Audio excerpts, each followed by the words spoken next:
Cool. Got it. 2, 1, okay. 3, 2, 1. Well, hello. Hi. Thanks so much for being here. Oh, thanks for having me. I'm so glad you're here because 1, we haven't caught up one-on-one in a very long time. And 2, I think you just have like a happy, upbeat energy that balances my tired mommy energy right now. So I'm just happy to soak up all of your energy. Here for it. Well, Harman, I think the last time I saw you was when we were still probably working at Shopify. Mm-hmm. So that was September of 2021. We're in 2023, right? We're in 2023. Yes. Yeah, it's hard to keep up. The years are just... September 2021. Yeah. Yeah. So it's been a long time. It is. And I know that we've had other crossovers in our career too, like at Bell and Virgin. But I'd love to know your full career journey to date. What are the different roles that you've had and where you're at now? Yeah. So right now I'm in marketing, lifecycle marketing. I think this is like my place and like my job. I'm in the right career. Right. I started off in science, which is really random, but it's a great marketing tool. I find I'm like, okay, yeah, I have a science degree, and everyone's like, what is going on? How are you doing it? It's a differentiator. So now it does have its benefits. Those 4 years in undergrad, did that, and then quickly realized like it wasn't for me. But I was like too far into it that I was like, okay, let's finish this degree, see what we can do with it. Did a master's program that bridged between science and business, and then after that got my first job working with small tech companies at a tech incubator. And we were kind of like consultants, or the spiel we would give is like, oh, we're your tech doctors that come into us with a problem and like we'll help you solve it. So I did that for 2 years and then made the switch over to Bell, which I went through the graduate program that we went through, and that's where we met. So I was there and I was like exploring different like data analytic roles, marketing roles, and then eventually ended up in a pricing role. Sadly, not on your team. And it's like, it was my second rotation. So we did like 2 rotations my year. And my second rotation, I talked to everyone at Virgin except for you. Because I knew, I knew I wanted to land in pricing. I wanted pricing to be my final role. So I was like, okay, cool. I'm going to do something different. Yeah. But then I also remember like first interaction, it was like, you didn't come and try it for my team? What was that about? I know, I was like offended. I took it personally.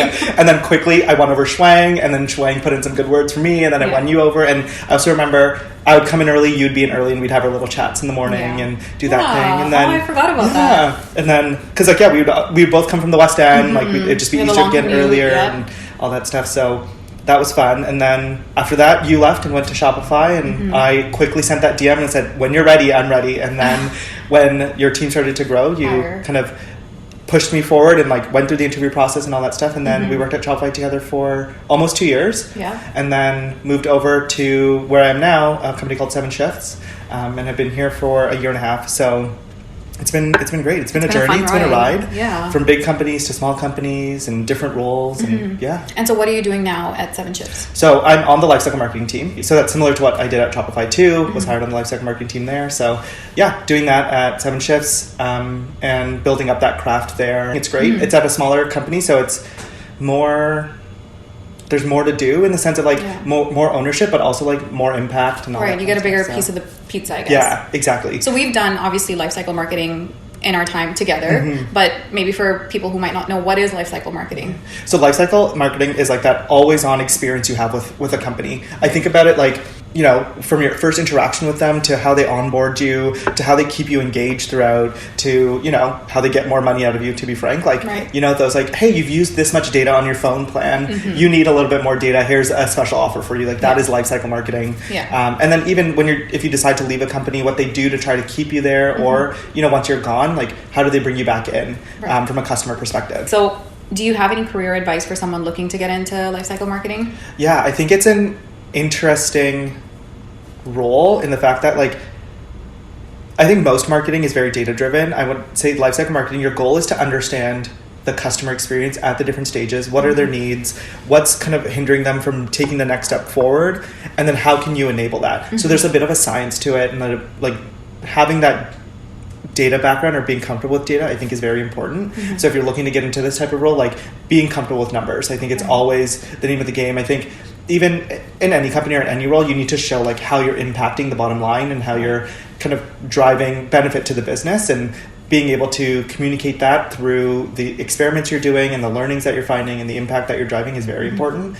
And then beyond that, like understanding marketing from like a channel perspective, like how does an email perform versus something that you're doing in-app, and like what are the different levers you have, and understanding the landscape and the tools you have, and how you can leverage those tools together to create a cohesive experience that that drives like customer action and gets the customers to do what you want them to do. So like advice wise, it'd be like be comfortable with numbers, but then also like you need that creativity on like what can you do, how can you be different, how can you stand out to the customers, because there's so much noise out there, right? You think about your email on your phone, like so much spam in there. You need to understand how you stick out and get them to actually like trust you. And that's very true. And I feel like a lot of that creativity and that ability to stand out comes from probably experimenting too, which was a big part of what we did at Shopify. Yeah. And like you have to continue to do it. And even if you do an experiment once and it fails, like at a different time, don't be afraid to redo that experiment, because things change. Exactly. People react differently. Customers change. So that's an interesting thing too, of like going up against that. Oh, well, we've already done that. Well, you did that a year ago. Lots of things change. Let's retest. Like it's valuable and see what's changing now. Yeah, and I think to be successful, you just have to be open to change and open to experimentation and learning new things, even from potentially rehashing old experiments that didn't work in the past but may work now. Yeah, and like tweak them, like learn from them, like what did you learn there? Like exactly. Subject lines, copy, the way you segmented. That's another big part of Lifecycle, is like segmentation of like how do you personalize it? One of the things that we kept saying at Shopify, the right message to the right person at the right time. But it's like so true. Yeah. Like you need to know who needs to see this message at what point. Exactly. Right? And which channel are they most responsive to. Exactly. And that is something that's transferable, I'm sure, to other companies, like at your new company as well. You can apply that same logic everywhere. Exactly. Yeah. No, I love that. What is your personal favorite part about Lifecycle Marketing? What do you enjoy the most about what you do? So my favorite part is getting people who have left us to come back, because it's like, oh, you left us, you said no, but like, why'd you say no? Right. How can I learn from that and like convince you to come back? And it's like a double win. It's like, oh yeah, you thought you didn't want us, and like now you want us. I mean, I don't know what that says about my psyche and like my life, but like what else? I almost feel like that's, and it's debatable, but I feel like that's the hardest part of marketing, is to actually convince someone who may have had a bad experience to come back. For sure. And I think so you like a challenge. Yeah, I like a challenge. I mean, even going back to our days at Bell, it's like there's 3 you can choose from, right? In Canada, there's Bell, Rogers, and TELUS, and you can go between the 3, whoever gives you the best deal, and it's very much like who's giving me the best deal. But like in a smaller company, there are other options, but like it's a harder thing to move from one place to another, especially with the type of kind of work we do and the industry we're serving. So it's like if we lose someone, it's a big deal. To win them back is also very hard. Yeah, because you're very much entrenched in their business. Exactly. So for them to leave you, it requires a lot of effort on their part. Yeah, exactly. And like our goal is to be core to their operations, right? And so that shift for them, and even understanding like how we're winning people from competitors, it's a big shift for them. It's a big move for them. So yeah, it's interesting. It's fun. I think it's like it's something that needs to be explored more, but it's also like it mixes between data and like understanding the customer and their needs and their wants, and then getting creative and like convincing them, and like a little bit of negotiation, which is always fun. Yeah, awesome. Well, I'm curious because you messaged me at 7 a.m. this morning, and I thought as a parent, we're the only ones who are up that early, but you were awake and you were ready to go. So I'm curious, what does a day in your life look like? It's a Saturday today. Okay, and you were still up early. Let me tell you, I went to bed at 7 p.m. last night. Oh my gosh. so you got a full 12 hours. Oh my gosh, I don't even know what happened last night. I was like laying down, I was watching a new show called Snowfall. I don't know if you've seen it. It's on Disney. I'm just into straight trash reality right now. Okay, so yes, into that too. But yeah, so I was watching the show, and then I was just like tired. I was like, it was at 7 o'clock. I was like, I'm going to take a 30-minute nap. 30-minute nap turned into a 12-hour sleep. Love that for you. And I started on my couch and I ended in my bed, and I don't remember how that happened. Transition. Don't know what happened. But it's fine. We're here today. So that's why I was up this morning. But day in the life, I wake up in the morning. I am most productive when I have a bunch of meetings at the start of the day and like get the energy going, get the thought going. So personally, I've started to do 15-minute syncs with my team members in the morning. Like, let's check in. How's your evening? What's on the plate today? Let's prioritize, make sure we're doing the top things. So I have 3 members on the team, and we do go through those in the morning. And then really looking at kind of what are the big tasks? What are the big hurdles? As like the team lead, my goal is really to take on the tasks that the team can't focus on, and like how do we figure that out and keep pushing those forward while they're working on other prioritized tasks. So figuring that out and like going in and creating strategies, looking at numbers as well, like how's our funnel performing? Because Lifecycle is so broad, we have to look at like how's acquisition performing? Very different metrics along the lifecycle. How is the trial, like we have a free trial, so how's trial performing? How is expansion performing? How is churn performing? Looking at that and knowing your numbers is very key, and like being able to spot the opportunities. And then it's a lot of like cross-functional collaboration of like, we've noticed this, how can we make this better? Because another big part of the Lifecycle team is like, we are trying to push people through our product and like product experiences and be as product led as possible. Right. But if there's an issue with the product, we need to work with our product team and be like, hey, look, this is what we've noticed. And a lot of the time it's like, we need to quantify that issue. For sure. This is it affecting this many people. Like, this is how, you know, we would solve it, but like, you're the experts. Like, let's work together on this. And luckily at 7 Shifts, we have a product manager who's focused on product growth. Nice. And so we collaborate all the time on like, we're noticing this. Are you noticing the same thing? Yes. And they're focused on the life cycle as well, but from a product perspective. I love that. I think that's so essential. We've worked in the past in situations where there's not product focused or product people who are focused on growth. Yeah. And they just don't get it, or they don't prioritize it. They might get the issue, but they just don't prioritize it because it doesn't align with their personal objectives. So it's so great to have that alignment. Oh, it's so good. And like, we have a really good working relationship. We're constantly like, what do you think of this idea? What do you think of this idea? Right. And it's nice to be at a smaller organization where you don't have to go through layers of approval to do it. We can just test it. Like, put it on the roadmap. Everyone says like, cool, it's good. Let's go. Let's test and learn from it together. And learn quickly. It's nice to have the ability to impact not only like what we're doing, but work cross-functionally and impact the product. Love that. Okay. So that's kind of your work day. When do you typically finish work, and what does your evening look like? Yeah. So work is probably 9 to 5:36. So head office is in Saskatoon, so they're behind. We have people all over the place. So yeah, I would say on an average day, I'll probably stop at 6. I may like log on later afterwards, but as soon as I log off, take the dog for a walk. I have a little puppy. His name's Bingo. Oh my gosh, he's so big now. He's like he's a good size. He's like old. He's getting into his old man phase, which I'm excited about. I mean, he's only 2 or 3. He's turning 3 this year. But that's what in human years. I don't know, like 21. Yeah, maybe. But I think that science has changed as well. But, okay, let's say it's 21. Right. He is, so take him for a walk, get his energy out. He will like let me know. He'll come up to me and be like, excuse me, it's time. Which is good. I feel like he helps keep you in check and kind of cutting off work and getting onto life. Yeah, so he like does that, and then we'll come back from the walk and I'll probably be horizontal on the couch for the rest of the day, to be honest. Like, let's be real. And then fall asleep at 7 p.m. Fall asleep at 7 p.m. We're good to go. Wake up refreshed for the next day. But I do like to stay busy. Like, you know, seeing friends a lot is like my energizer. Like, a lot of people I think are energized by just being like alone and like having their own time. I'm like, no, take me out, get me in front of people, let's hang out. That's like where I'm most energized. So it's hard to do that during the winter time, so it's understandable when, you know, you fall asleep at 9 or 7 p.m. But yeah, in general, I can definitely see that you're a very social person. And I enjoy it. I like going out, and I mean, it's not great for my wallet, but that's fine. We'll figure that out. You know, that's a future Harman problem. Yeah, exactly. So yeah, I think that's my evening, and then come back and get ready for bed kind of thing. Awesome. Are there any things, I guess, that you're doing outside of work and spending time with the doggo? No, nothing. And like, I don't know, there's this side hustle culture that like I want to be a part of, but I don't have the energy to do. I love that honesty because, to your point, there is that culture and there is that pressure that, you have to be doing something outside of it. But no, you don't. If that doesn't bring you joy or fulfillment, and if you're happy with everything you have and you just appreciate your downtime, then that's it. That's how you should spend your time. Yeah, I think that's me. Balance is super important. Yeah, so I do my work, and then after work, it's just chill and relax and do what I can. Good. Kind of thing. Okay, well, let's get into some rapid fire questions. Okay, let's do it.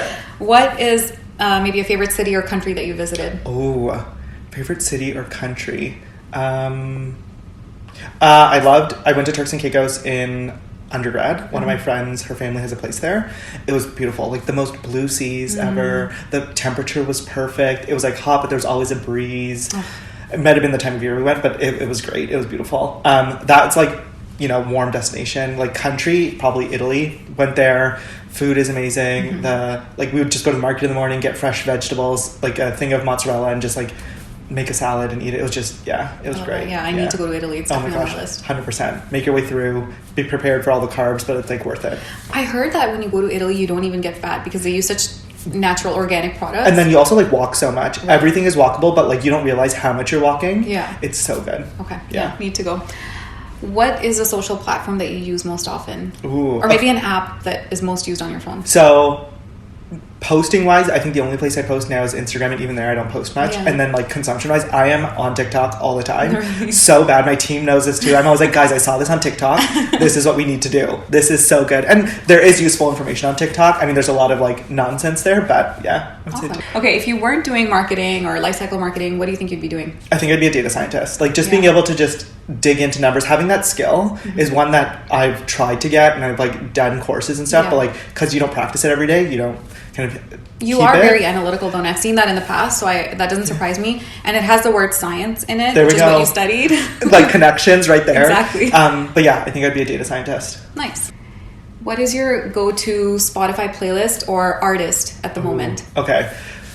Good question. Okay, so my playlist, I always just do all of my liked songs. I just shuffle them because it's a good mix of like current music, but then also like I'll just get a way back like, oh my gosh, I love this song. It's been so long. Yeah. My artist, like all-time artist is Rihanna, but I would say Rihanna, Ariana, or Shawn Mendes are like in constant rotation for me. Nice. What is your favorite thing to do around the city? Eat. Oh my gosh. I think anytime people come to Toronto, like what is there to do? I'm like, yes, there's like events. There's always something to go like eat. There's all of the food here, Ethiopian, Italian, Greek, Mexican, everything. And there's always like a small hole-in-the-wall restaurant that is amazing and that does it well. And so I love to eat. I wouldn't say I'm a foodie though. Like I get roasted for this all the time. My favorite pizza is pizza. And everyone's like, it tastes like cardboard. It's and it literally does. The worst. I can appreciate having a favorite pizza that's, a fast food joint, but pizza. I know. So like, I wouldn't say I'm out there for like, like a Michelin star restaurant. No, I just want like all the fat and oil food. Like give me less about the quality. Less about the quality, more of like